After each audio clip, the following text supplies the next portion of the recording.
వారు గొప్ప దైవ సేవకుడు, విద్యావేత్త, తత్వవేత్త, ఒక మంచి రైటర్. అలాగే అతను ఒక అమ్మ, ఒక నాన్నగా చాలామందిని చూసుకుంటున్న వ్యక్తి.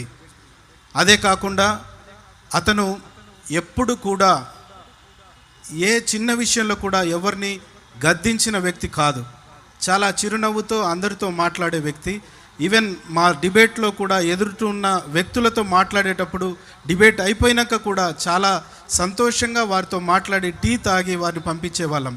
ఎప్పుడు కూడా ఎవరితో గొడవలు పెట్టుకున్న వ్యక్తులం కాదు. కాబట్టి ఈ మధ్యలో కొన్ని గుంపులు ఇటు అటు గొడవలు ఉన్నాయి, అందుకే ఇలా అయ్యింది అనే విషయం మాట్లాడుతున్నారు. అది కూడా తప్పు. మాకు ఎలాంటి గొడవలు విభేదాలు ఎవరితో లేదు. కేవలం బైబిల్లో ఉన్న సత్యాన్ని చెప్పాలనే ఉద్దేశంతో, ఆ తపనతో, తాపత్రయంతో ముందుకు వెళ్ళిన వ్యక్తులమే తప్ప వేరే ఉద్దేశం ఏది కాదని మీ అందరి ముందు ఈ మాటలు పెట్టుకుంటున్నాను. అలాగే అధ్యక్షుల వారికి నా హృదయపూర్వక